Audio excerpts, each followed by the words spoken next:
안녕하십니까?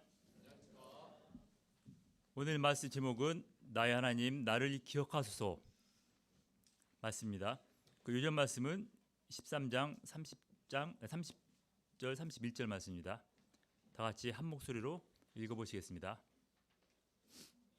시작. 내가 이와 같이 그들에게 이방 사람을 떠나게 하여 그들을 깨끗하게 하고 또 제사장과 레위 사람의 반열을 세워 각각 자기 일을 맡게 하고 또 정한 기한에 나무와 처음 익은 것을 드리게 하였사오니 내 하나님이여 나를 기억하사 복을 주옵소서. 오늘은 2023년도의 마지막 날입니다. 매년 마지막 날 우리는 많은 감사 제목과 함께 더 많은 아쉬운 기도 제목이 떠오릅니다. 우리가 지금은 아쉬움 속에도 내일 새로운 태양이 떠올라 희망을 가질 수 있지만 한번 지나간 인생은 다시 돌아오지 않습니다. 지난 아시안게임 남자 롤러 스케이팅 결승전에서 우리나라 한 선수가 결승선 앞두고 치명적인 행동을 하는 바람에 우승을 놓쳤습니다. 그는 결승 앞에서 승리를 확신하며 만세 부르다 뒤따라오던 외국 선수에게 통하는 역전을 당했습니다. 신자의 인생 경주에서도 천석길을 달리던 신자가 인생 후반부 세상죄에 넘어져 신앙을 놓치는 경우가 있습니다. 오늘 말씀은 느헤미야가 성벽을 건축한 후 백성들을 영적으로 개혁하는 내용입니다. 그는 반복되는 백성들의 죄악 속에서도 끝까지 하나님을 바라보며 개혁 역사를 이어나갔습니다. 오늘 말씀 통해서 끝까지 하나님만을 바라보는 느헤미야 신앙을 배우고 또 어두운 시대에 하나님의 성벽을 쌓는 하나님의 백성으로 살 수 있기를 기도합니다. 성벽이 완성된 후 느헤미야는 하나님의 언약을 갱신한 후 거룩한 성 예루살렘에 거주할 백성들을 선출하였습니다. 과거 예루살렘은 죄 때문에 침략을 당해 성전과 성벽이 무너져 백성들은 포로 잡혀하고 개나 소나 드나드는 황량한 수치의 도시였습니다. 하지만 이제 성전에 이어 성벽이 건축됨으로 아무나 들어갈 수 없는 거룩한 성이 되어 구별된 하나님의 백성이 살 수 있는 곳이 되었습니다. 그러나 바벨론 침공 때부터 150년 동안이나 폐허했던 도시에 아직 산마하고 또 편의시설 같은 인프라가 없었고 무엇보다도 예루살렘은 아직도 대적들이 노리는 위험한 곳이었습니다. 느헤미야는 먼저 백성들이 지도자들을 거주하게 하였습니다. 지도자는 빠른 정보로 좋은 것을 먼저 차지하는 사람이 아니라 앞서 보이고 희생하는 사람입니다. 남은 백성은 제비 뽑아 10분의 1을 거주하게 하였습니다. 내가 원해서나 혹은 다른 사람이 가라고 해서 가는 것이 아니라 하나님의 뜻과 인도하심에 맡긴 것입니다. 뽑힌 백성들은 자신들이 살던 삶의 터전을 버리고 와야 했지만 자원하는 심정으로 기쁨으로 응집했습니다. 그들은 하나님의 성전에서 가까이 살면서 거룩한 백성으로 하나님을 예배하고 섬기는 삶을 살고자 하였습니다. 캠퍼스 전도의 비전 가운데 우리 모임으로 온 지도자 같은 분도 있지만 대부분의 목자님들과 양들은 하나님의 은혜와 섭리의 인도하신 가운데 우리 교회로 왔습니다. 내가 왜 어쩌다가 이곳에 왔는가 의심하기보다 나를 인도하신 하나님의 선하신 뜻을 응집하고 자원하여 이 교회에서 캠퍼스에서 기도하며 전도하는 거룩한 제사장이 될 수 있기를 기도합니다. 12장을 보십시오. 백성들을 예루살렘에 정착시킨 느헤미야는 이제 제사장과 레위인의 명단을 작성함으로 그동안 제 기능을 하지 못했던 성전 제사와 예배를 회복하고자 하였습니다. 그는 90년 전 1차로 귀환한 스룹바벨과 대제사장 예수아로부터 기록함으로 황량한 땅에서 하나님의 성교에서 많은 고생을 한 1세대 성전 봉사자의 신앙을 기억하고 본받고자 하였습니다. 순수한 신앙으로 귀환한 그들로부터 느헤미야 시대까지 많은 성전 봉사자들이 하나님의 역사를 이어나갔습니다. 대제사장 엘리야십처럼 대적들과 내통하여 하나님 역사를 방해했던 자도 있었지만 대부분의 성전 봉사자들이 대적들의 수많은 방해와 위협에도 끊어지지 않고 신앙을 이어간 것은 하나님의 은혜와 섭리 때문입니다. 모세의 뒤를 이어 여호수아가 세움을 받고 또 엘리야의 뒤를 이어 엘리사가 세움을 받았듯이 하나님께서는 제사장 직분 역시 바벨론 포로 기간 중에도 끊어지지 않고 계승될 수 있도록 도우셨습니다. 하나님 역사에 쓰임받는 이들은 그의 인간적 능력이나 열심 때문이 아닌 그를 택하시고 인도하신 하나님의 은혜와 섭리 때문입니다. 하나님은 길가에 굴러다니는 돌들로도 아브라함의 자손이 되게 하여 하나님 역사에 사용하시는 분으로 부족한 이들을 택하여 하나님 역사에 사용하심으로 열매 맺고 축복받는 인생을 살도록 도와주십니다. 그래서 우리는 세상적으로 부족할지라도 혹은 잘 나갈지라도 하나님 역사에 쓰임받는 것을 감사하며 헌신해야 할 것입니다. 올해 성탄을 맞아요. 센터를 꾸미는데 예전 같은 신면을 가진 미대 목자님들이 없어서 걱정하였습니다. 하지만 하나님은 하나님 영광을 위한 소원과 열정을 가진 몇 자매님들을 택하여 놀라운 미적 감각을 주심으로 그 어느 때보다 아름답고 감동적인 센터 성탄 장식을 꾸미도록 하셨습니다. 제사장들과 레인들의 이름이 성경에 기록되어 오늘날까지 전해지고 있는 것처럼 우리가 하나님 위해서 헌신한다면 그 이름이 하나님의 생명책에 기록되어 해와 같이 영원토록 빛나게 될 것입니다. 27절 보십시오. 이제 마침내 성벽 봉헌식이 진행되었습니다. 성벽은 BC 586년 바벨론 느부갓네살이 예루살렘 함락으로 무너져 140년 동안 페로로 방치되다가 BC 444년 하나님의 도우심 가운데 단지 50일 만에 마침내 완공된 것입니다. 느헤미야는 성벽 봉헌식을 위해서 먼저 여러 곳에 흩어진 레위 사람들을 찾았습니다.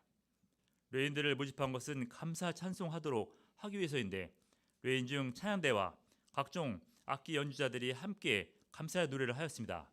성벽 봉헌식은 감사 찬송하는 자의 무리를 둘로 나누어 성벽 위를 걸어가게 함으로 시작되었습니다. 한 무리는 에스라를 선두로 우편으로 성벽을 돌고 또 다른 무리는 느헤미야를 선두로 그 반대편으로 성벽을 돌아 한 곳에서 만나도록 하였는데 성벽 위를 걸으면서 하나님께 대한 감사의 찬송을 하도록 한 것입니다. 52일 만에 완공된 성벽을 부실공사라고 의심하는 이들은 두려움으로 올라가지 못하겠지만 성벽 건축을 직접 체험한 모든 백성들이 에스라와 느헤미야를 따라 성벽 위를 걸으며 눈물로 하나님께 감사하며 찬송하였습니다. 예루살렘 성벽은 성벽의 길이는 약 4km, 높이는 10m로 그 길이만으로는 중국의 6,000km 이상 되는 만리장성과는 비교할 수 없습니다. 하지만 만리장성과 비교할 수 없는 진짜 이유는 예루살렘 성벽은 세상을 지으시고 세상을 주관하시는 하나님께서 함께 하심으로 건축됐기 때문입니다. 성벽의 역할은 보호와 분리입니다. 하나님은 하나님의 거룩한 성 안에서 하나님의 백성들과 함께 하심으로 보호하시고 지켜주십니다.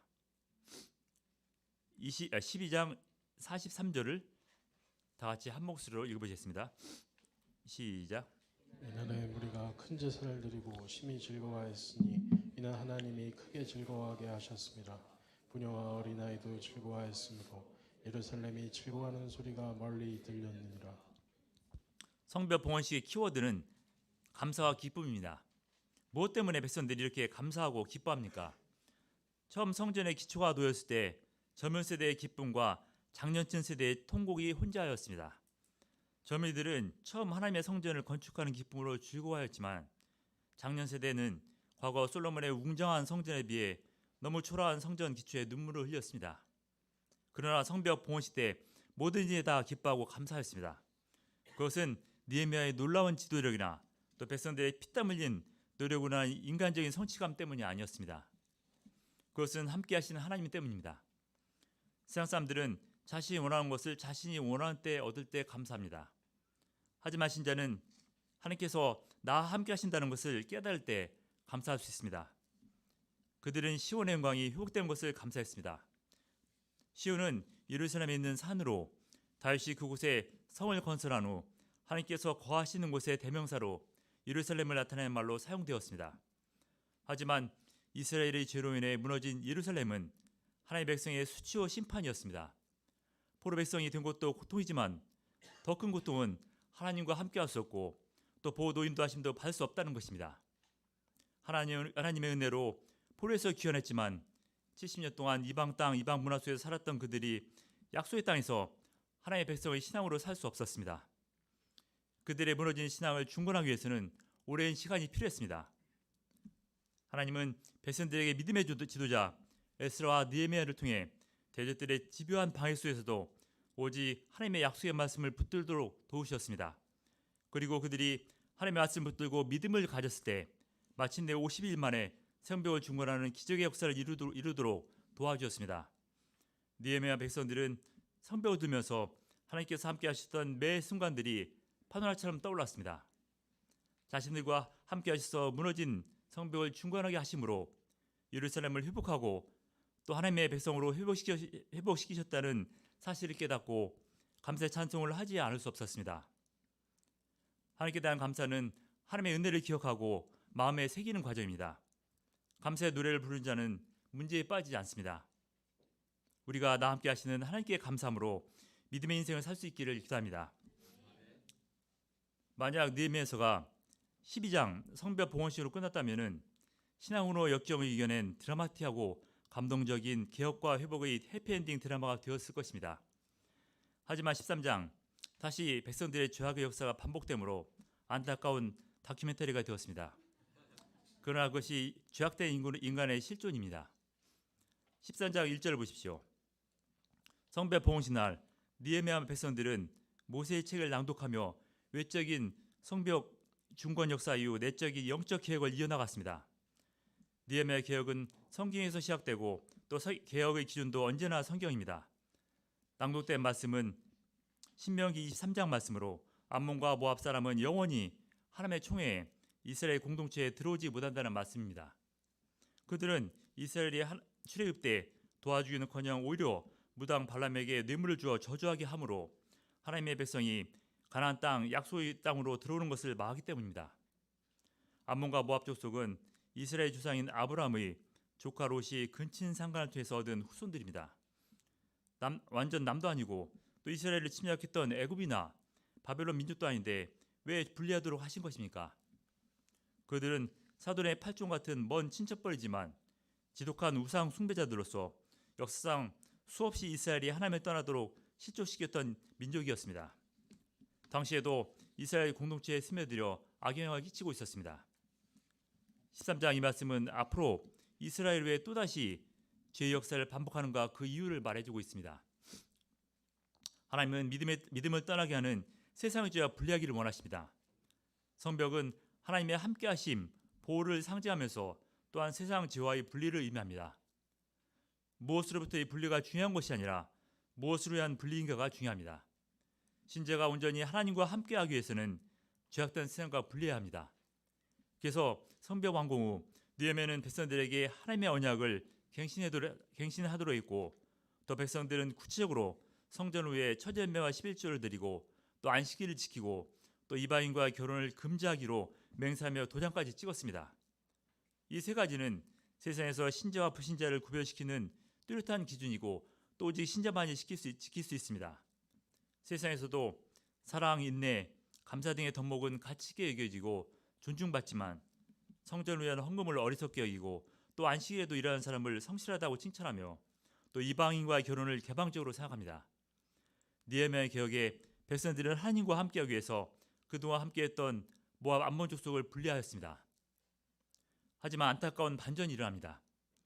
4절부터는 연도가 달라집니다. 성벽 봉헌식을 마친 느헤미야는 그 후 12년 동안 예루살렘에서 유대의 통총독으로 역사를 섬겼습니다. BC 444년에서 432년까지입니다. 그리고 임기가 만료되어 페르시아 왕궁으로 돌아와 왕을 섬기고 1년 후 다시 예루살렘으로 돌아왔습니다. 하지만 간절히 그리던 예루살렘에 돌아와 보니 백성 사이에 다시 과거의 죄악이 더욱 추하게 반복되고 있었습니다. 과거 사마리아 총독인 산발락과 함께 성벽 건축을 집요하게 방해했고 또 느헤미야까지 죽이려고 했던 대적 도비아가 성전의 큰 방을 차지하고 떵떵거리고 있었습니다. 그는 암몬 사람으로 마땅히 쫓겨나됐지만은 유다 귀족들과 친밀한 관계를 맺어 자신뿐 아니라 그의 아들도 유다의 귀족과 결혼했고 또 대제사장 엘리야십은 정치적인 탐욕으로 그 지역에서 힘을 가진 도비아에게 하나님의 성전의 큰 방을 내주었습니다. 도비아가 차지한 방은 성전 기구와 백성들의 첫 열매와 11조를 보관하는 방으로 도비아가 차지하면서 백성들의 첫 열매와 11조는 끊어지고 레위 사람들은 먹고 살기 위해서 성전을 버리고 자기 밭으로 도망갔습니다. 유대 지도자의 죄악은 순식간에 백성들에게도 파급되었습니다. 백성들은 안식일에도 돈을 벌기 위해서 포도주를 만들며 음식을 팔았고 또 이방인들도 안식일에 거침없이 예루살렘에 들어와 장사했습니다. 더욱 참담한 실상은 유다 사람들이 율법에서 금지한 암몬과 모압 여인을 아내로 삼았는데 그들의 자녀가 유다 말을 못해서 하나님의 말씀을 읽지 못한다는 것입니다. 느헤미야가 잠시 떠난 사이 백성들은 누룩같이 퍼진 죄악으로 선민으로서의 정체성을 잃고 이방과 같이 대화하고 있었습니다. 물론 그들은 항변할 것입니다. 암몬 모압 족속의 과거의 죄를 알고 있지만 70년 바벨론 포로에서 귀환한 후 낯선 고향 땅에서 토박이로 살고 있는 그들과 원수처럼 지내기 어려웠습니다. 우리도 먹고 살아야 되고 또 남들과 경쟁해서 살아남아야 하지 않겠습니까? 이스라엘 죄는 현재도 천성을 향해 가면서 이 땅에 나그네로 사는 모든 신자에게 붙이는 실제적인 현실 문제입니다. 우리는 초등학교 때 토끼와 거북이의 경주 이야기에서 거북이가 느리지만은 꾸준한 열심과 노력으로 결국 이긴다는 것을 배웁니다. 하지만 대학을 졸업하고 사회 나오면은 거북이로 태어난 인생 절대로 토끼를 이길 수 없다는 것을 깨닫습니다. 이길 수 있는 유일한 방법은 토끼가 방심해서 자야 되는데 요새 토끼는 야가서 타이머를 맞추고 자기 때문에 반전 없습니다. 하지만 거북이는 땅이 아닌 강이나 바다에서 헤엄치며 사는 존재의 파충류입니다. 바다에서 토끼와 경주는 비교가 되지 않습니다. 만약 거북이가 자신의 존재 의미를 깨닫는다면 땅에서 어리석게 토끼와 경주하지 않고 바다에서 자신을 지으신 하나님께 감사 찬양하며 살 것입니다. 이스라엘 백성은 하나님께 선택받은 백성으로 세상이 아닌 장차 천성에서 하나님과 함께 살도록 부름받은 존재입니다. 그들은 땅에서 세상 사람들과 경쟁해서 살아남는 것이 목적이 아니라 어떤 상황 속에서도 하나님과 함께하며 또 하나님의 영광에서 살아야 하는 하나님의 백성입니다. 그런 그들이 죄악된 세상과 분리되지 못했을 때 하나님과 함께할 수도 없었습니다. 신자가 세상과 분리되는 것은 세상과 원수가 되는 것이 아닙니다. 하나님은 이스라엘 백성을 택하시고 출애굽시키신 후 제사장 나라 거룩한 백성으로 소망 두시며 인도하셨습니다. 바로의 노예 백성이었던 그들이 세상죄에 분리되어 하나님의 거룩한 백성이 될 때 제사장 나라가 되어 세상을 하나님께로 인도할 수 있습니다. 예수께서 제자들을 위해서 기도하셨습니다. 다 같이 요한복음 말씀 읽겠습니다. 시작.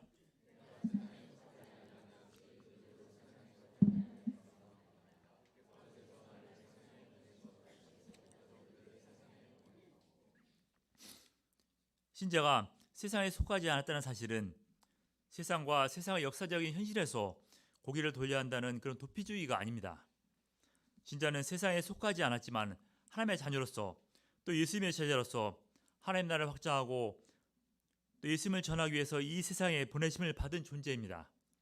그래서 신자는 세상에 손 존재하면서도 세상으로부터 영향을 받지 않고 오히려 세상에 선한 영향을 주어야 하는 사명을 가집니다. 신자는 소금 같은 존재이지만 만약 소금이 오염되어 그 맛을 잃으면 존재 가치가 없어집니다. 그래서 신자가 세상에 선한 영향을 끼치고 또 세상을 움직이는 존재가 되기 위해서는 먼저 하나님의 성벽 안에서 세상자와 분리되고 하나님과 함께 해야 합니다. 느헤미야는 죄악된 백성에 대한 하나님의 마음으로 다시 한번 영적 개혁을 통해서 그들을 하나님께로 인도하였습니다. 먼저 성전의 방을 더럽힌 도배아의 가구들을 모두 밖으로 던져버리고 다시 성전 예배 기구들을 들여놓았습니다. 또 성전을 버린 민장들을 꾸짖으며 도망간 레인들을 다시 회복시키고 충직한 종들을 세워 백성들의 첫 열매와 11조로 지상들과 레인들을 섬기도록 하였습니다. 또 안식일을 범한 백성들을 꾸짖으며 안식일에 성문에 경비를 세워 장사를 금지시켰습니다. 그리고 이방인과 결혼한 이들을 책망하며 그중 몇 사람은 때리고 머리털을 뽑고 이방 결혼을 하지 못하도록 맹세시켰습니다. 과거 솔로몬은 하나님의 많은 축복을 받은 왕이었지만 그가 말년에 모압과 암몬 등 이방 여인들과 결혼하면서 온 나라가 우상 숭배의 죄에 빠졌고 그가 암몬 여인 나아말을 통해서 얻은 르호보암이 왕이 된 후 나라는 분열되고 멸망의 길을 갔습니다. 대제사장 엘리야십은 성벽 건축 역사의 대적이었던 도비아뿐만 아니라 산발락과도 손을 잡아 자신의 손자를 산발락의 딸과 결혼시켰습니다. 느헤미야는 역사적인 죄악을 지적하며 대제사장 엘리야십의 손자를 쫓아냈습니다. 백성들의 죄악을 책망하며 저주하며 때리고 머리털까지 뽑고 쫓아낸 느헤미야의 분노는 자신의 옷을 찢고 자기 머리털과 수염을 뜯으며 기가 막혀 앉은 에스라의 분노와는 다릅니다. 만약 느헤미야가 감정대로 분노했다면 개혁은커녕 오히려 분열이 일어났을 것입니다. 하지만 그는 예수께서 거룩한 분으로 성전에서 장사꾼들을 쫓아내신 것처럼 백성들의 죄악에 대한 하나님의 마음으로 분노하며 개혁 역사를 이루어 나왔습니다. 느헤미야는 개혁 역사를 이루어 나갈 때마다 하나님께 간절한 기도를 드렸습니다. 말씀 읽겠습니다. 14절, 22절, 31절입니다. 시작. 하나님의 전과 그 모든 직무를 위하여 내가 행한 선한 일을 도말하지 마옵소서. 그때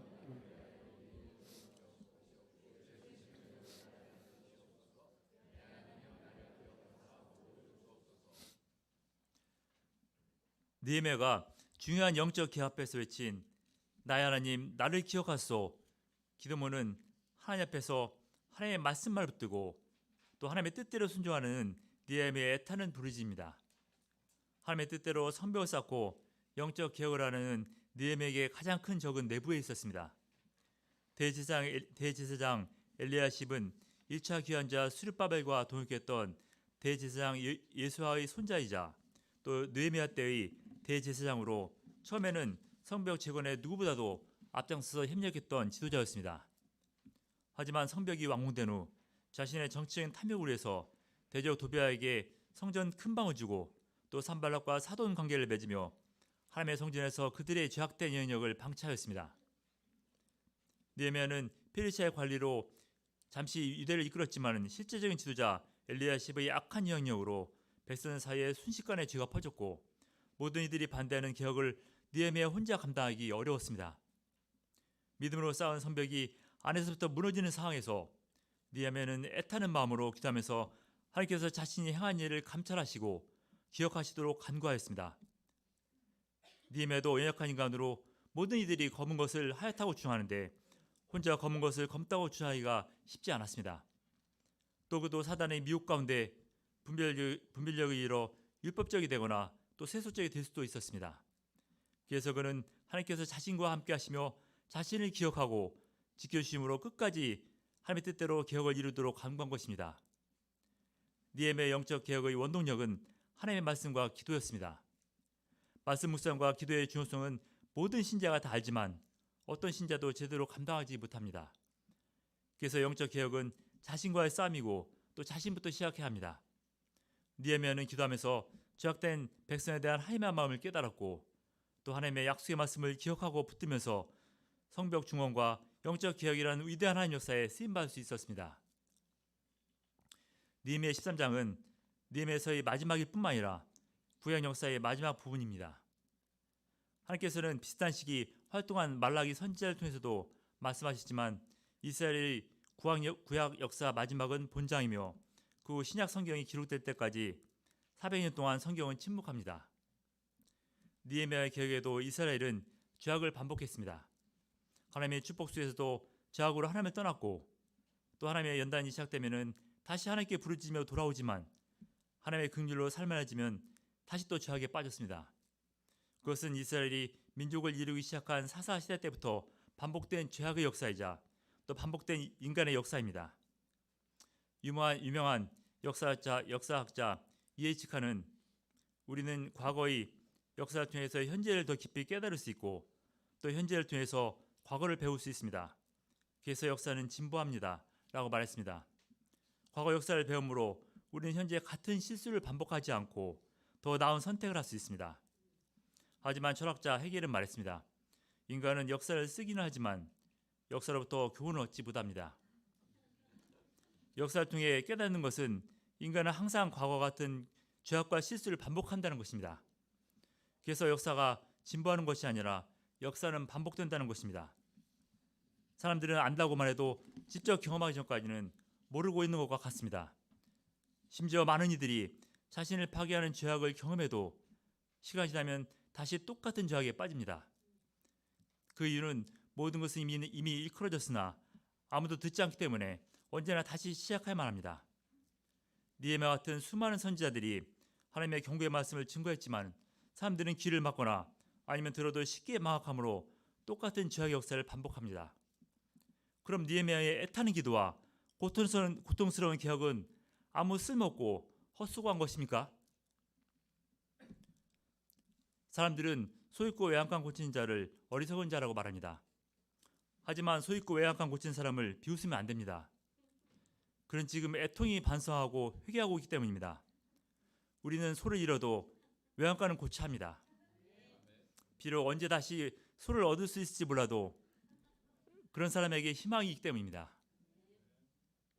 하나님께서는 백성들의 반복되는 죄악 속에서도 다시 회개하고 개혁하는 많은 선지자와 신자들의 발자취를 통해 하나님의 역사를 진행하셨습니다. 그리고 마침내 수와 비교할 수 없는, 아니 무엇과도 비교할 수 없는 선물의 축복이신 구원자 예수님을 말구유를 통해서 보내주셨습니다. 예수께서는 성벽안뿐만 아니라 어느 것 어느 때든지 믿는 우리와 함께 하시며 세상에 선한 영향을 끼치는 하나님의 자녀로 인도하십니다. 올해 말씀부했던 형제들이 하나둘씩 모임을 떠나고 둘째까지 대학에 들어간 후 오랜만에 얻는 자유라고 생각하고 과거 친구들의 근황에 관심을 갖게 되었습니다.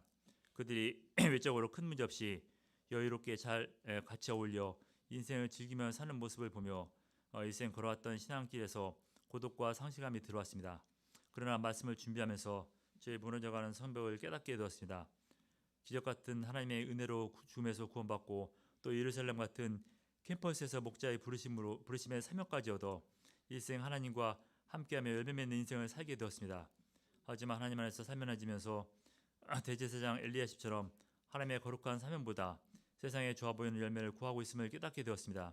제가 무너져가는 성벽을 중건할 수 있기를 기도합니다. 느헤미야처럼 하나님의 약속의 말씀을 붙들고 기도하면서 하나님의 거룩한 백성으로 정체성을 찾고 또 예루살렘 같은 캠퍼스를 섬기며 인도하는 왕 같은 제사장으로 끝까지 쓰임받을 수 있기를 기도합니다. 결론적으로 느헤미야는 백성들의 반복되는 죄악 속에서도 하나님의 말씀을 붙들고 기도하면서 끝까지 영적 개혁의 역사를 이어나갔습니다. 교수들이 올해를 정리하는 사자성어로 결리망이를 꼽았는데 그 뜻은 이름을 보자 의로움을 잇는다입니다. 많은 이들이 눈앞의 작은 이익을 얻기 위해서 엘리야십처럼 목적과 다른 가치가 다른 이들과 야합하고 또 백성들처럼 각자 도생하는 가치 상실의 시대가 되고 있습니다. 이런 시대에 느헤미야의 개혁은 우리에게 큰 도전이 됩니다. 우리가 어둡고 혼란한 시대에 제사장나라의 거룩한 백성으로 또 왕같은 제사장으로 하나님의 말씀 붙들고 기도하면서 하나님의 성벽을 중건하며 또 하나님께서 기뻐하시는 개혁 역사를 이어나갈 수 있기를 기도합니다. 기도하고 마치겠습니다.